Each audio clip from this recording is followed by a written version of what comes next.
svona. Já, svona. Hér nótur, hér eru tvær manneskjur og píanó. Ég var að prófa hvort að þetta er... Er þetta ekki bara nóg svona? Já. Halldóra, Já. það hefur reynst mér mjög vel að setja með varasalva áður en ég spila píanó. Þetta er ekki kennt í neinum tónlistarskólum. En þetta er jólalag sem mér finnst skemmtilegt, sem að ég syng með börnunum mínum, búin að pína þau til að syngja með mér í mörg ár. Af því það er úr Disney-mynd. Já. Við vorum náttúrulega lengi í Ameríku, þannig að mín börn kunna engin íslensk jólalög. Fóru aldrei á neitt jólaball eða neitt svona. Ok.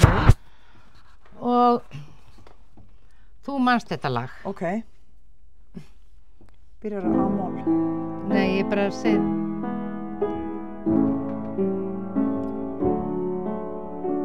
Svala Björgvins. Nei, býttu fyrir.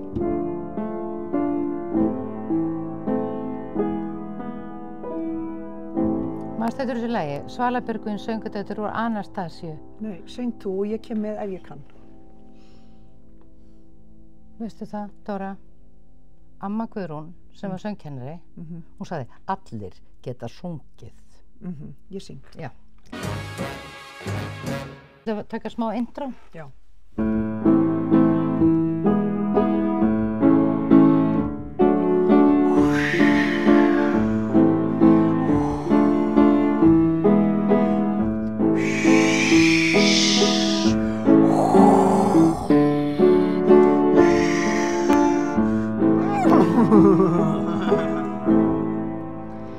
Vaskur björn, vængjaglitt, gugginn vetrar sólin og ég man að einhver söng eitt sinn rétt fyrir jólin. Örugg þarna uni mér, úti hríðin leikur sér, stíga fætur stoltan dans á ströndu drauma land. Vaskur björn, vængjaglitt, gugginn vetrar sólin og ég man að einhver söng eitt sinn rétt fyrir jólin.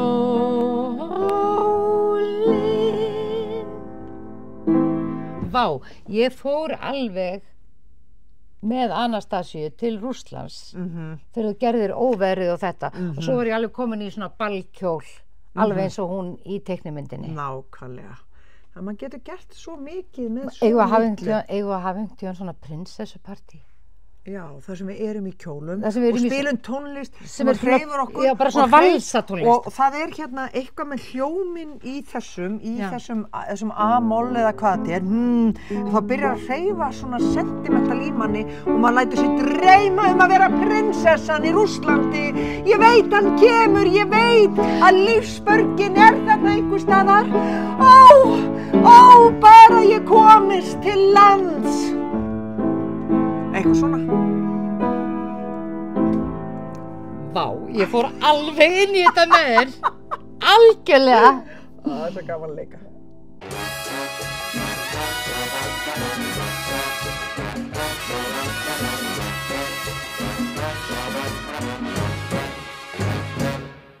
Hvað hlustaði þú mest á síðast ári? Ég hlustaði mest á Sirenita del río, danza, danza con el viento. Svo hlustaði ég á transa, It's a long, long, long, long, long, long way. Ha, hvað er það? Það er transað, þetta er hann heitir Gaetano, hann er portugalskur söngvari. Ok. Veistu það, ég get sett bara svona hlekk.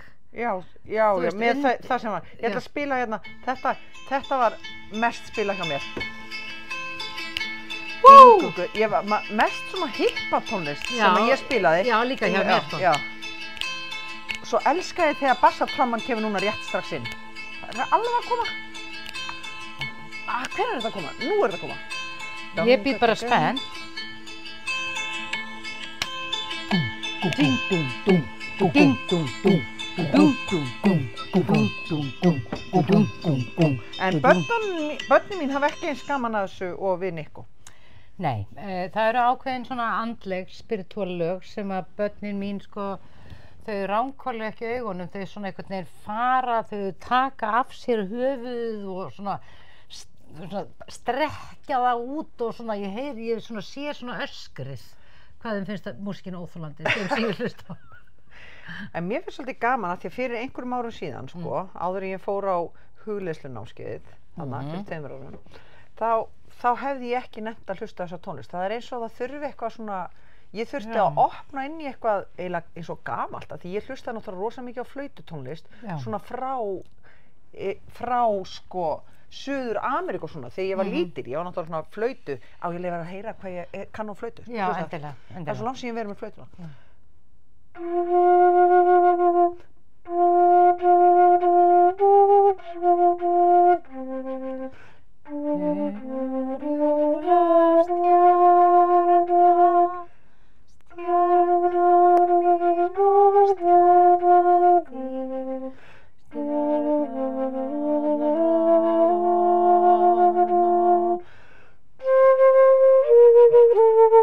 Var hún áður vitringum vegaljósið skæra. Nú er þetta svo ógeðslega leiðilegur þáttur í Ríkisútvarpinu. Já, ok. Og svo undirspil. Heyrðu, nei, en þú ert án ótrúlega góð á flautuna. Já, heyrðu muninn. Nei, í alvöru, sko. Já. Sko, þér hefur fleygt fram. Mér hefur fleygt fram, en því að grípa í hana örlítið daglega. Ég ekki alveg eins mikið daglega og það var samt. Nei. En ég greip hana í gær og sagði að ég geti spilað eitthvað lag, og þá, jólalag, og þá gæti ég spilað þetta og ég ætla að koma Steinunni, vinkonu minni á óvart. Heyrðu, og leika fyrir hana jólalag. Þetta er alveg æðislegt og ég veit líka að fólk mun heima sem heyrir þetta. Komast í sannkallað jólastuð. Veistu það, ég fer ekki í jólastuð. Nei, ég skil heldur ekki þetta fyrirbæri jólastuð. Nei, mér finnst gaman að, þú veist, þetta á aðfangadaga eða deginum í að elda mat og bara sitja með mínu fólki og aðfangadaskvöld og opna pakka og fíflast og leika sér. Þetta er bara notaleg stund, sko. Þetta er bara notaleg stund og núna verður ein stelpa mín í útlöndum með kærastannum sínum og kannski verður strákurinn minn kominn á sjó. Hann er að láta sér dreyma það. Og ég held í engar svona hefðir. Nei, ekki alltaf sami matinn. Nei, og svo hafa öll börnin mín svo ólíkan matarsmekk að síðustu jól þá hef ég kannski eldað smá rjúpu því mér finnst gaman að fá rjúpu. Svo hef ég gert kalkún vegna þess að sá yngsti, hann vill kalkún. Þá hef ég bara keypt kalkún og brjóst og eldað það sérstaklega fyrir hann. Og svo eru svona týpur í fjölskyldunni sem finnst svínakjöt gott, þannig að ég hef líka gert hamborgarhrygg. Og þetta er ekkert mál, sko. Maður síður bara hamborgarhrygginn, þú veist, og maður bara græjar kalkúnabringuna, gerir rjúpurnar. Það er ekkert mál að vera með 3 aðalrétti, bara til þess að þóknast. Til þess að allir séu glaðir. Til að allir séu glaðir, skilurðu. Sko, en þegar að tala jólastemningu þá er ég meira svona þessi aðdragandi. Fólk byrjar að fara í stuð í nóvember eða eitthvað svona. Já, ég fer alveg í jólastemningu á aðfangadag, algjörlega. Og svo kynni ég eiginlega alltaf jólatónleikasinfóníunar. Og það er náttúrulega hátíðlegt. Það er alveg bara svona hátíðlegt og þá kemur bara eitthvað svona ósýnilegt næstum eins og Guð. Það kemur bara Guð. Það kemur bara ljósið, hið hreinasta ljós, kemur alltaf þar af því að það er svo mikið af börnum og það er svo gott þegar maður er á tónleikum þar sem eru börn og tónleikarnir miðast við börn að þá má tala svo einfalt hlutina og allt sem og allt þetta andlega er svo einfalt, það er ekki svona flókið í hausnum. Desember er náttúrulega bara Jesúbarnið og þá er ég ekki að tala Jesúbarnið á einhverjum trúarlegum skilningi heldur miklu frekar að við förum svolítið inn í kjarnan á okkur bara hver við erum. Þú veist, hvert barnið í okkur og hvað finnst því skemmtilegt, skilur við. Og ég meina það er alltaf æðislegt á aðventunni að hitta vini sína og kjafta og borða góðan mat og þú veist, gefa sér næði í þetta að næra, sko, ég er með eina jóla... vera með skemmtilegustu leikfélagunum sínum, sko. Ég er með bara eina jólahefð, af því ég er ekki með jólahefðir. Og hún er svo að fara út að borða með elstu dóttur minni Steineyju og Sóleyju vinkonu minni og dætrum hennar, tveimur eldri, af því að þær æfðu allar 3 saman skíði, þannig að við vorum mikið saman þegar við vorum sem mest að vinna í leikhúsinu, vorum saman herbergisfélagar, ég og Sóley í Borgarleikhúsinu, þannig að klúbburinn heitir Mamma elskar þig. Já, og þetta er Sóley, snyrtifurð Sóley sem við verðum að tala um. Já, Mamma elskar þig en mamma þarf að vinna. Þannig að þetta er svona, mamma elskar þig en mamma þarf að vinna. Og þetta var svona það sem þær áttu sameiginlegt, þarna dætur okkar 3 ára. Mömmur þeirra voru alltaf að vinna allar helgar og gátu aldrei tekið þátt í neinu. Og við vorum einu mömmurnar sem komumst ekki með í skíðaferðirnar því að þær voru að æfa skíði í útlöndum. Þannig að við vorum alltaf að vinna og gátum ekki fengið viku frí eða eitthvað svoleiðis. Þannig að við erum með krónískt stórt samviskugat sem er mjög gaman að fylla í með því að fara með þeim út að borða sér. Sko Dóra, ég held þú þurfir ekki að hafa neina ágjörð þessu. Hérna inn á Alfreð, þá gætirðu til dæmis jólavinna í dreifingarmiðstöð. Já, það var eitthvað af því að þá liði mér ekki eins og ég var í föst. Nei, þú verður svona að dreifa. Veistu það, mér finnst ég vera laus undan þessu samviskubiti og ég fattaði þetta allt í einum daginn þegar ég sé sko hvað krakkarnir mínir öll eru raunverulega dugleg við að hafa ofana fyrir sér.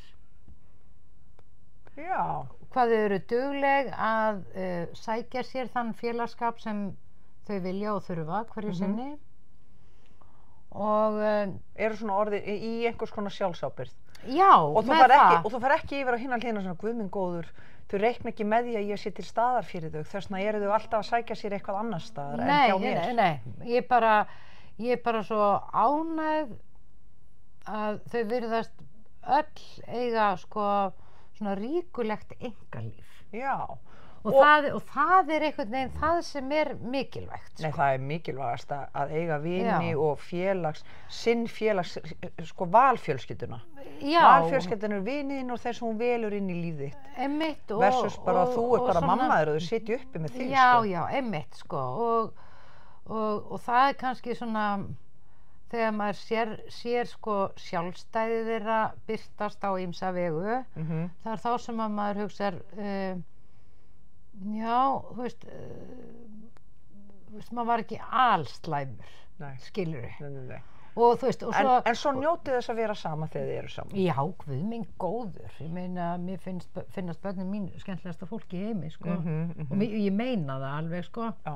Þegar það er, sko, þegar að, svona segja, þegar allt leikur í lyndi, sem er ekkert alltaf, alls ekki, en ég meina, þannig er bara heimurinn. Við getum ekkert ætlast til þess að allt sé alltaf fullkomið og dásanlegt og gaman. Ég meina, það er bara, lífið er bara allavega, skilur við. Já, og við erum náttúrulega en þegar það er gaman, þá er svo gaman og þær stundir eru svo mikilvægar, sko. Mér fannst það náttúrulega magnað þannig að ég þessari heimsreis okkar á sín tíma. Já. Að borða allar máltíðir með börnunum okkar í heilt ár. Já. Þú hefur nú eiginlega gert það kannski út í Ameríku. Já.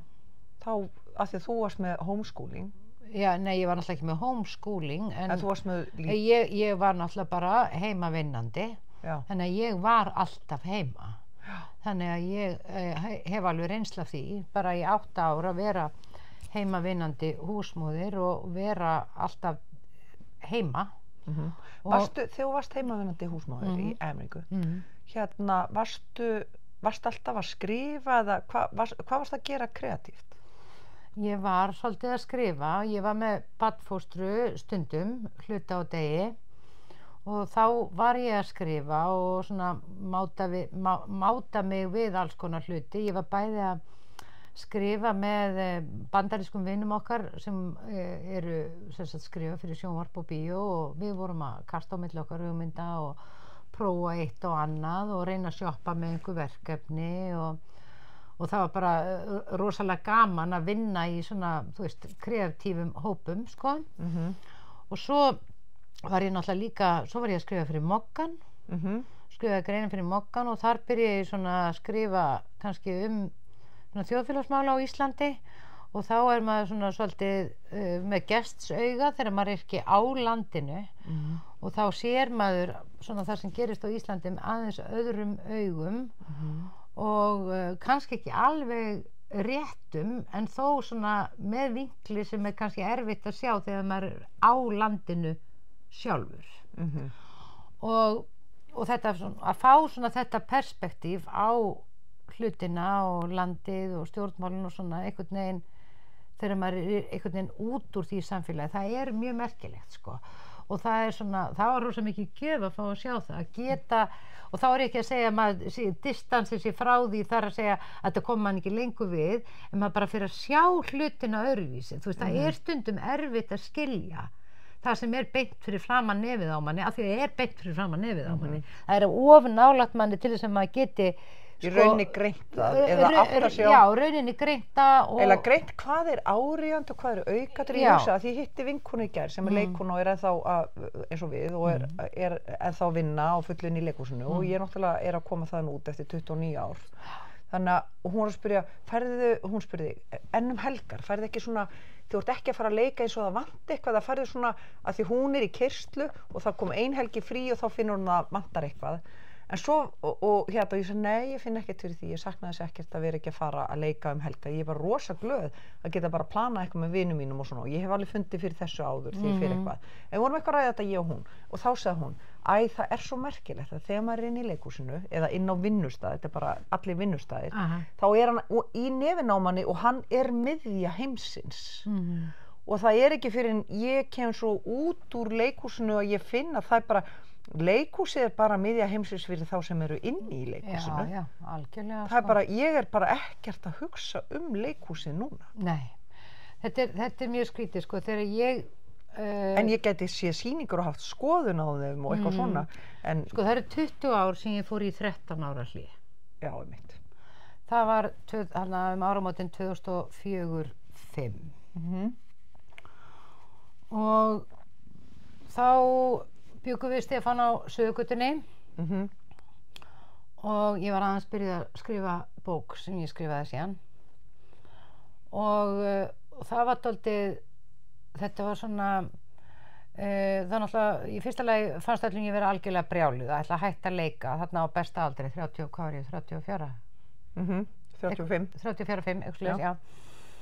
Og bara nú, þú veist, og svona margt mektarfólk í leikhúsinu sagði við mig, þú ert að sigla inn í aldurinn þar sem allar stærstu rullurnar eru og bara hvað ert að hugsa og bara og svona, þú veist, og því var svona varpað til mín að ég væri ekki bara að svíkja sjálfa mig, skilurðu, heldur var ég að svíkja sko þjóðina það að ég væri ekki að standa á sviði sem bara eitthvað rugl.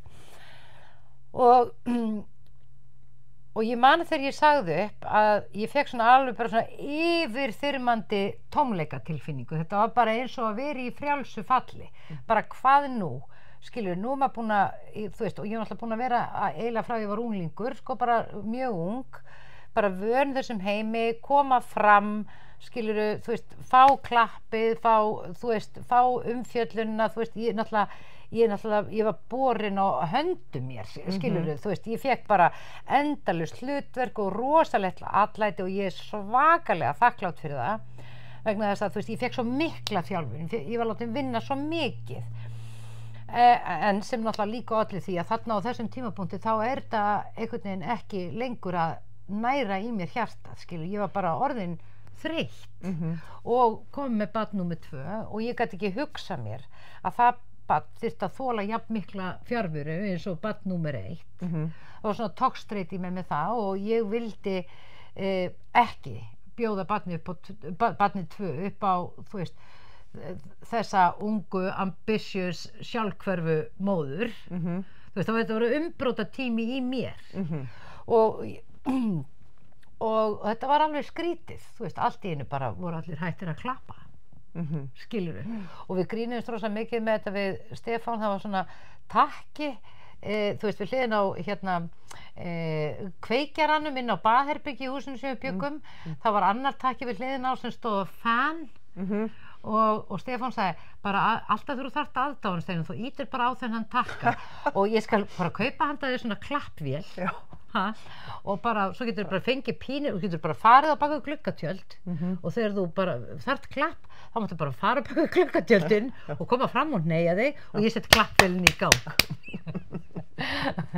og fyrir mig var þetta svo mikið spurning um það að því að ég vissi ekkert sko einhvern veginn hvað þú veist, bara hvað í mér byggi ég hafði aldrei gert neitt annað og mér langaði svo að láta það að reyna þú veist, get ég gert eitthvað annað Þú varst náttúrulega sótt, ég meina við til dæmis báðar, þú varst sótt til að vera í óvitum, þar sem við kynnumst þegar þú ert 10 og ég er 11 og þú ert sótt til að vera líka, ég man að þú ert látin syngja með mótettukóri eða eitthvað í Landakotskirkju ótrúlega fallegt þess að drengjakórsrödd þá vorum við svona 15-16 ára bara þú náttúrulega syngur svo fallega það var náttúrulega bara hálfa verið nóg og svo vorum við báðar fórum við í pröfur fyrir landmínsföður þú varst beðin um að koma í pröfurnar en ég ákvað að fara líka með þér og þau vissi alveg þau ætlaði að ráða þig og þetta fyrsta skipti svona pröfur með myndavélum og röð fyrir utan leikhúsi og svona og þú fékkst þarna hlutverk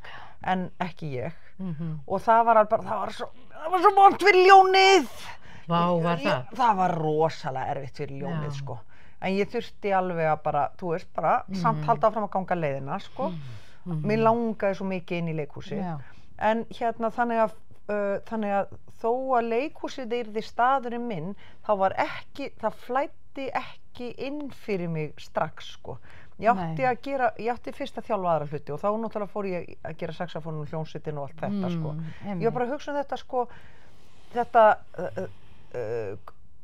hvað trist eins og varst að segja hvað trist fyrir miklu öll þessi fyrstu ár sko það alveg magnað og svo þörfin fyrir að láta reyna á önnur verkefni sko. Já, akkurat sko. Það hæfileika.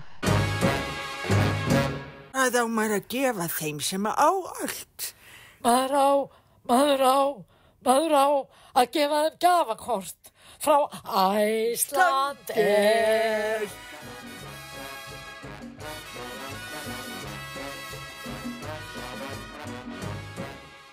Talandi jólin, það var einmitt þarna jól sem ég var að syngja þetta með mótettukórnum og þegar ég var stelpa var ég náttúrulega alltaf í barnakór og ég var með sko stórkostlegan tónlistakennari í Hvassaheiðarskóla, hún hét Herdís Oddsdóttir og hún var sko, þú veist, hún var bara einn af þessum framúrskarandi kennurum sem að maður hefur fengið í lífinu og hún tekur mig inn í kórinn sko 6 ára og í sópraninn og hann hét Steinar og heitir Steinar sem að við vorum 2 langyngst í kórnum sem sungum hérna sópran og hún bar kennsla á það að þú veist hvað ég var með fína söngurödd og gaf okkur alveg rosalega flott og erfið verkefni og hún lagði svo mikið á okkur og við frumfluttum til dæmis verk eftir Jón Ásgeirsson í þessum barnakór á þessari rímlausu skeggöld sem var var bara opinberum fyrir mig, þú veist, ég hef verið 6 eða 7 ára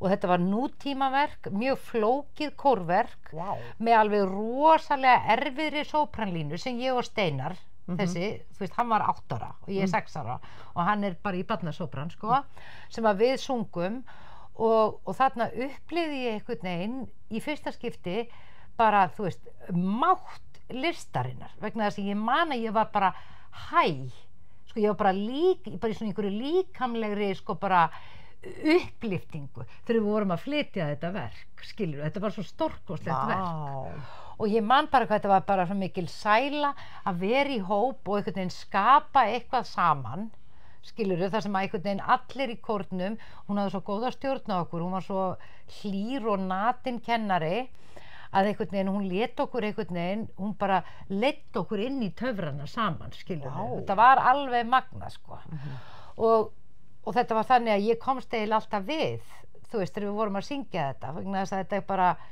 þú veist þetta var bara að snerta guðdóminn einhvern veginn skilur En, já. Hélstu áfram að vera alltaf í kór eða hættur svo í kór?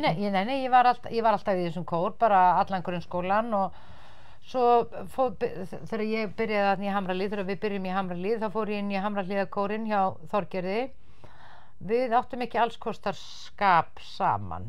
Og kom það bara í ljós strax? Já, það kom í ljós strax og sko ég var náttúrulega bæði orðin dálítið óstýrlát á þessum árum og svona og ég kannski passaði ekki alveg inn í grúppuna og hún var aldrei vond við mig, hún Þorgerður fráleitt, hún var dálítið ströng en ég var ekki tilbúin til þess að láta að stjórn hennar alveg fyllilega. Já. Skilurðu? Og manstu áttu eitthvað svona moment þar sem hún veist að hún mættir inn á einhvern hátt eða hættur bara að mæta? Ég hætti bara að mæta. Já. Ég hætti bara að mæta. Já. Ég til dæmis sótti alls ekki í kórinn af því ég var með þig og Möggu Stínu sem voru svona rosalega fínar söngkonur sem bestu vinkonur og það bara hvarflaði ekki að mér að sækja að fara í kór af því ég gæti ekki sungið. En ég hefði verið frábær allt sko, af því að þú veist bara að því ég er lagviss og allt svoleiðis. Nei, ég meina og Hamralíðarkórinn líka náttúrulega bara, þú veist, bara einhver merkilegasta menntastofnun landsins, skilurðu, þú veist, bara þessi agi og þessi trúnaður við tónlistina og bara þessi metnaður sem að, þú veist, ég meina Þorgerður búin að skóla sko hundruður ungmenna. Í söng og tónlist, ég meina hún ber bara stórkostlega ábyrgð. Ok, glöð jól, hvað dettur þér í hug? Ég veit alveg hvað það er að fara að segja. Já, það eru kertastjakarnir frá honum Ella, hérna, gullsmiði til styrsta konukoti. Já, þeir eru mjög fallið.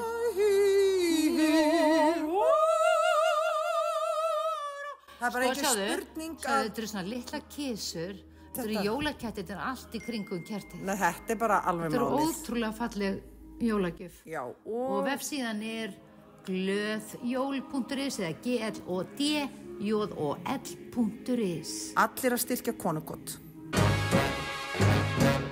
Ok, þú söngst í kórum og svoleiðis, en ég man þegar við fórum sko að hljómsveitast, vinirnir, þá fékkstu míkrafón í hendina. Já, ég var ekki tilbúin í það sko. Ég einhvern veginn bjó enn ekki yfir neinu frelsi til þess að geta einhvern veginn stigið út sem ég sjálf og þú veist farið að verða poppari sko. Og ég held kannski já, það er svona ég man eftir þér sko, þú veist, í æfingarhúsnæðinu þú sást svona, settir hárið svona fyrir andlitaður og varst með míkrafónu svona í hotinu eitthvað svona gerði eitthvað svona smá og meðan við vorum með saxafónin og Magga og hljómborð, Örnús og hljómborðinu og strákarnir hérna með okkur. Já, þið voru miklu frjálsar en ég sko og ég meina þú náttúrulega kannski hafðir smá fyrirmynd í Komma. Já, ég var náttúrulega með stóra bróður sem var búinn að vera í pönki og taugadeildinni og rugla með vinum sínum rosalega mikið sko. Hérna Oxma og allt þetta þú veist.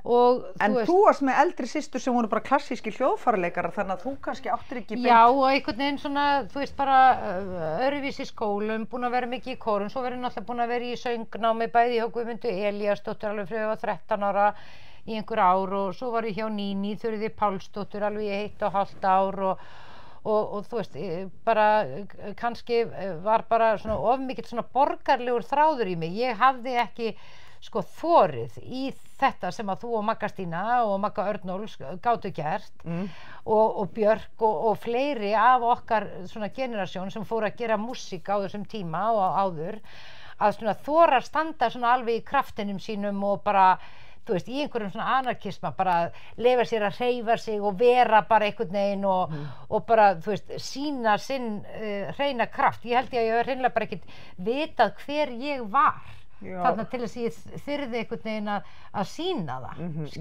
Ég held að ég hafi ekkert frekar að vita hver ég var en þú, sko. En ég held, nú er ég búið til kenningu, þú varst náttúrulega með ég elska þegar þú býr til kenningar. Svo ætlum við að prenta hann út, skulum gera hann svona, þú veist, eitthvað svona. Kenningin er svona. Já, byrju, verður þetta svona sem við getum sett á svona blað. Þegar fólk fæðist með... Sett í blómabúðum, fyrir kort. Já, þegar fólk fæðist með svona stórkostlega guðskjöf sem að þú fæddist með, sem þessi söngrödd, þá erfiðara yfirgefana. Ég var ekki aldrei með hugmyndun að ég væri söngkona. Þannig að ég var algjörlega frjáls í aðkomunni og ég var ekki inn í neinu formi. Ég spila á saxofón og þverflautu og eitthvað svona og þar langaði mig að vanda mig, en sem söngvari þá ég algjörlega bara í flippi. Þannig að það eitthvað með sko...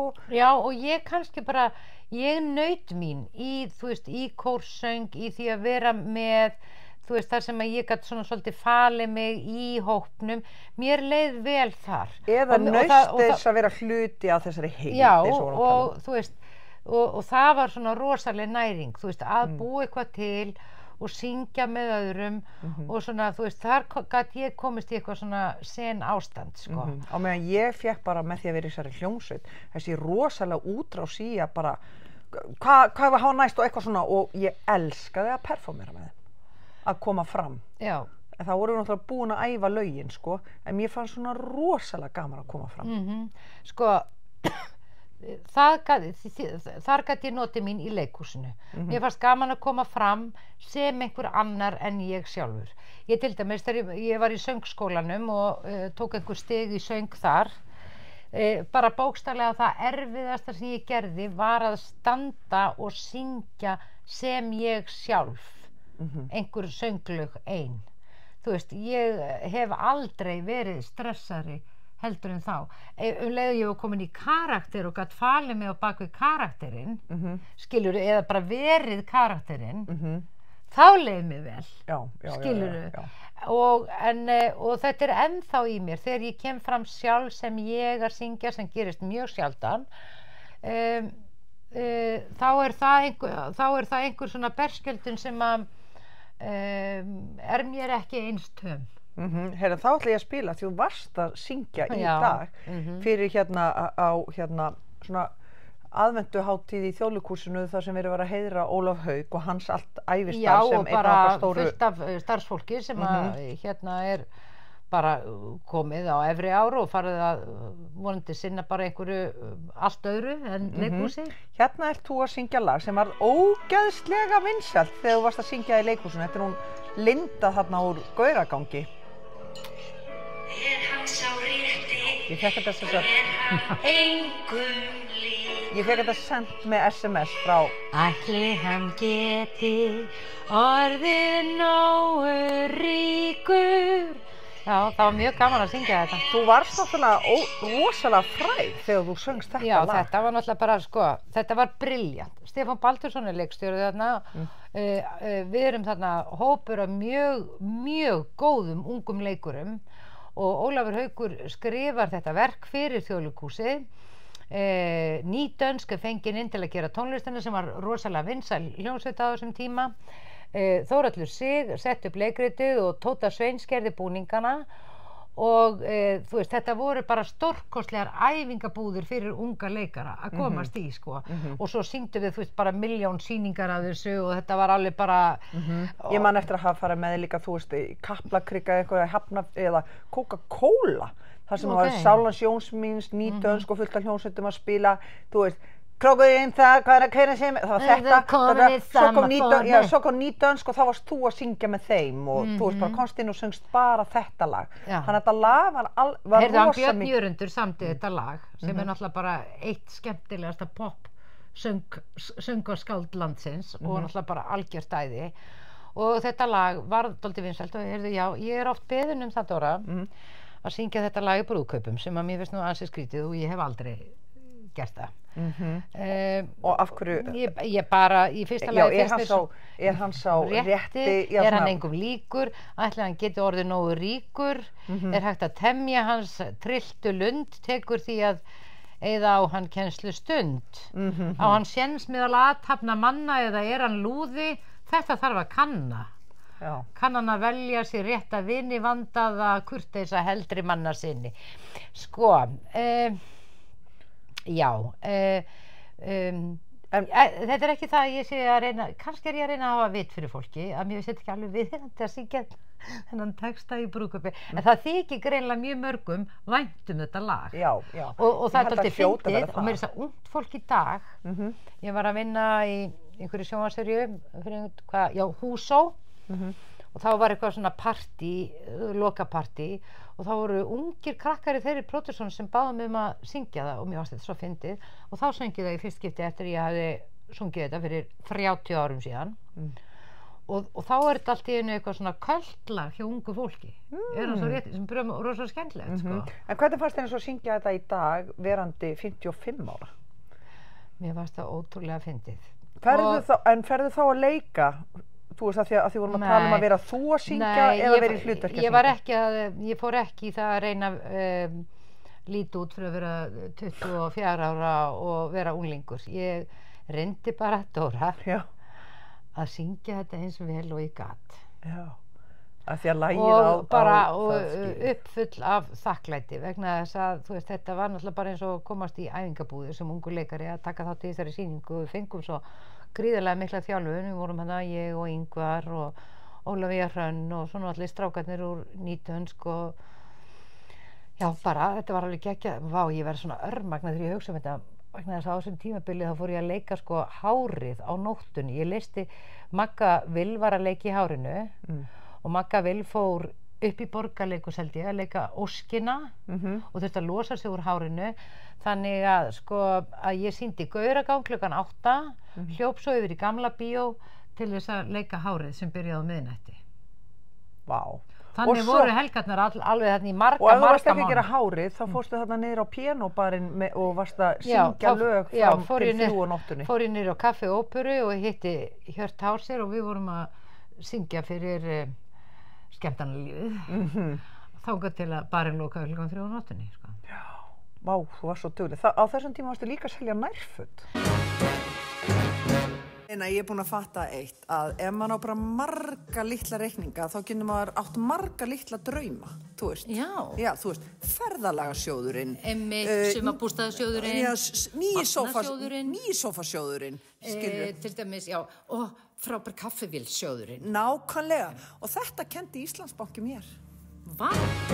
Ég var aðalega þegar ég nærföt upp í leikhús, heyrðu hún var svo dásamlega, eigandinn af nærfötaversluninni Selenu, ég var náttúrulega svo frökk og framfærin að ég hefði verið að kaupa mér einhver nærföt í búðin hennar og ég man ekki hvernig þetta atvikaðist en ég sagði bara við hana, heyrðu, á ég ekki bara að fara og selja öllum leikonum Þjóðleikhúsinu nærföt?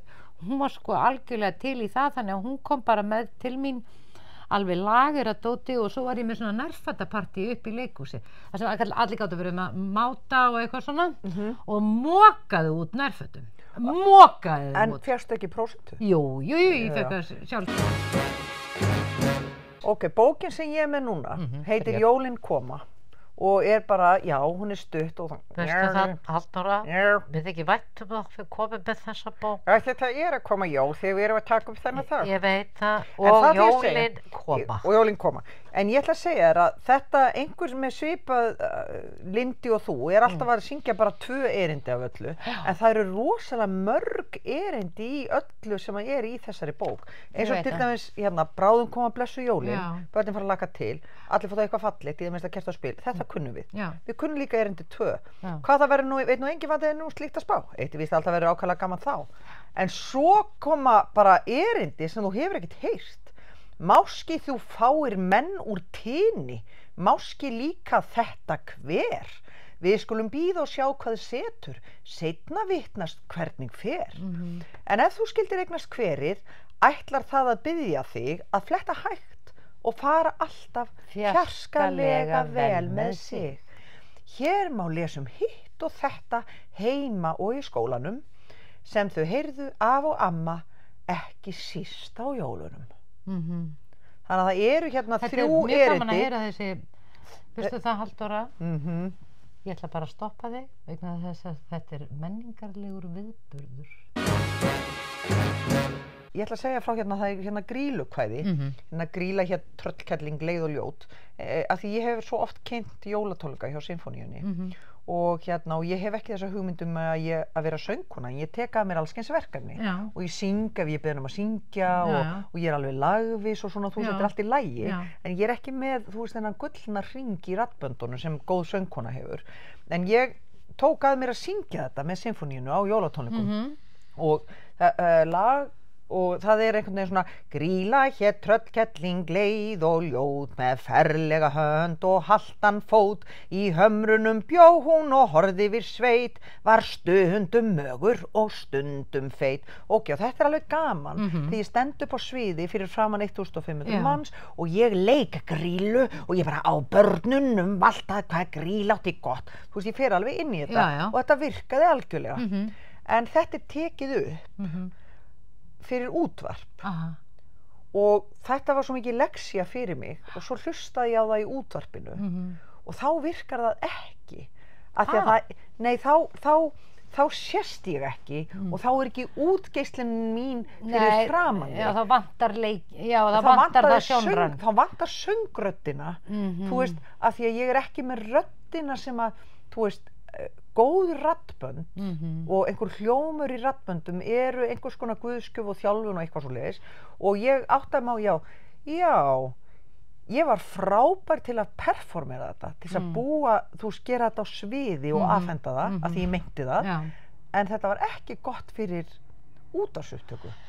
Finnst ekki áhugavert? Ég ekkert alveg viss að þetta sé rétt hjá þér vegna þess að leiksöngur náttúrulega bara eitt fag og þarna ertu að leiksyngja og það að leiksyngja krefst ekki sérstakrar raddfegurðar heldur fyrst og fremst túlkunar þannig að kannski þú þarna að meta þig sem söngvara og ekki að sjá að þú átt ekkert að vera að gera það þú átt bara að vera að meta performance skilurðu og þú heldur og ég held að þú sett að setja því í spór þeirra sem að vilja bara heyra fallega tónlist þegar þú ert að hlusta og þá ert þú bara ég ekki með nú fallega rödd en þetta snýst ekki þarna að hafa fallega rödd þetta snýst þarna að verða Grýla og segja söguna það það eina sem þú átt að vera að gera og það náttúrulega veit ég að þú gerir og ég gerði það og ég viðurkenna að auðvitað hefði ég vilja hlusta á þetta og rosalega ánað með röddina í mér en þá ég að missa af erindinu af því að ég eiginlega datt í tónlistarskóla Dóra hún vildi eitthvað annað en leikara Dóra ég skilji en ég hef verið alveg frjáls með þetta þegar ég í leiksýningum og þar sem ég þarf að syngja Þegar ég í vandræðum, þú veist, kringu jólin, vesla, blu, su, já. Þá ferði í Skeifuna. Í Hagkaup. Og þar fæ ég fæ gjöf fyrir börn, það barnadeildin þar. Ég fæ náttúrulega allt sem vantar í mat og allt svoleiðis. Ég fæ líka alls eins svona sem vantar í eldhúsið.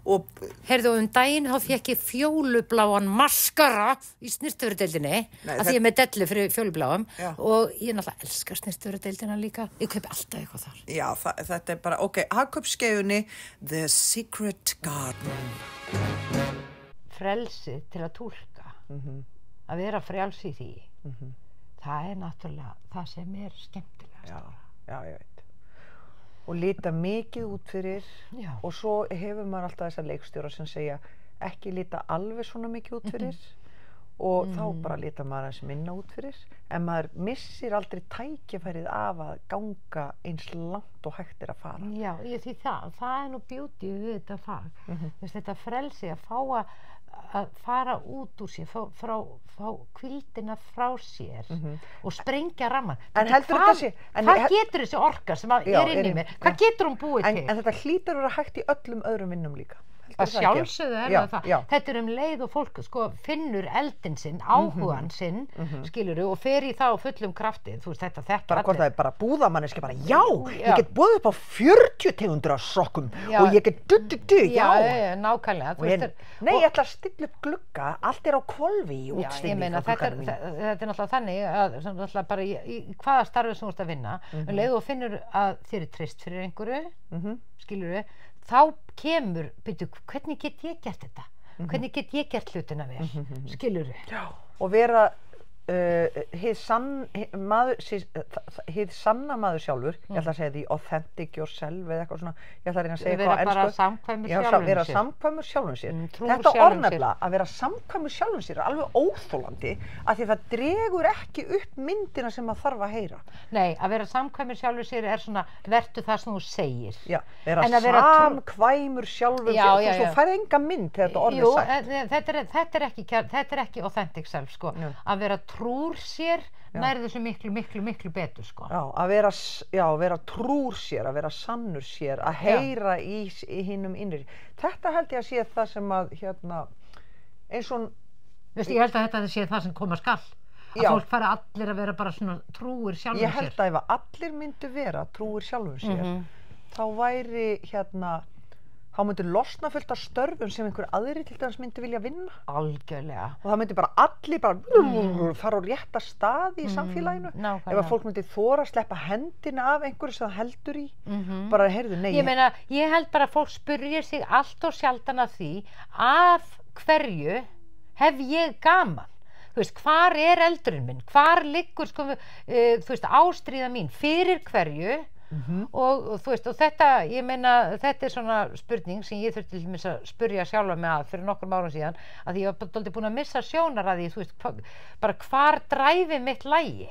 Og þetta er sko, þetta er nærgöngul spurning, hún er miklu erfiðari heldur en maður gerir sér grein fyrir, að því maður þarf alveg að fara aftur í það, þú veist, þegar maður var krakki, þú veist, hvað kveikti í manni, þú veist, hvað fannst manni skemmtileg, og líka, svo þegar maður að, þú veist, að opna aftur augum fyrir því, þú veist, hverjir eru leikfélagar mínir, hverja þarf ég að hafa í mínu nærumhverfi sem leyfa mér, eru til í að leika við mig, eru svona, þú veist, gleðja mig og taka á móti mínum hugmyndum og saman getum við gert eitthvað. Þetta er sko, maður þarf að finna leikfélagana sína.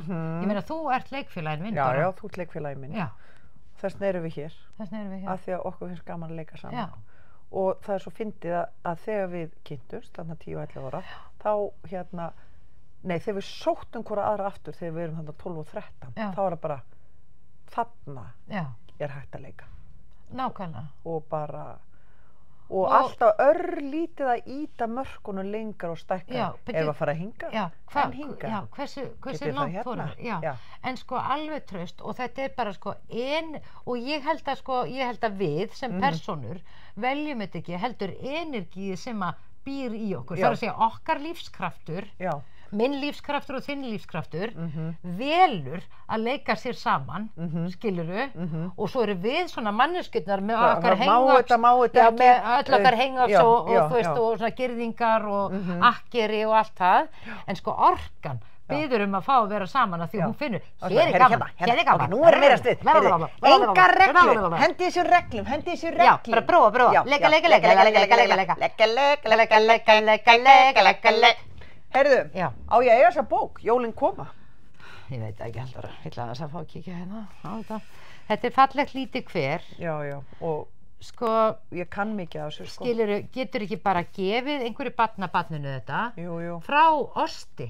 Já, einmitt. Pakkar á þessu inn með slaufu. Og kötturinn. Já, og svo skrifaru hérna inn í til elsku Lilli frá ömmu og afa frá osti, kísunni þinni. En nú sé ég að inn í bókinni þegar þú opnar og stendur flókið þarna sonur minn. Nei, bara fólk þarf að vita þetta. Hún kemur með eigur annara í þennan þátt og spyr, á ég að hendinni? Já, bara aftur og aftur. Halldóra, þú verður að fara inn og ræða við hann flókaðinn og segja við flóka. Af hverju var bókin þín flóki komin í minn bókaskáp? Ég ætla að skamma hann. Já, þú ætlar að varpa þessu alveg á hann. Já, ég ætla að varpa ábyrgðina á hann. Hvernig stendur á því að bókin þín er komin inn í mínum bókaskáp? Já, þú ætlar ekki að taka neina ábyrgð. Nei. Það er það sem ég ætla að gera. Og svo ætla ég bara að óska fólki gleðilegra aðventudaga. En við ætlum ekki að tala um neina. Við ætlum alltaf aldrei að hafa þetta svona tíma. En það er bara ekki annað hægt. Nei, það er ekki annað hægt. Drungi desember, da-di-da-di-da-da-da, da-da-da.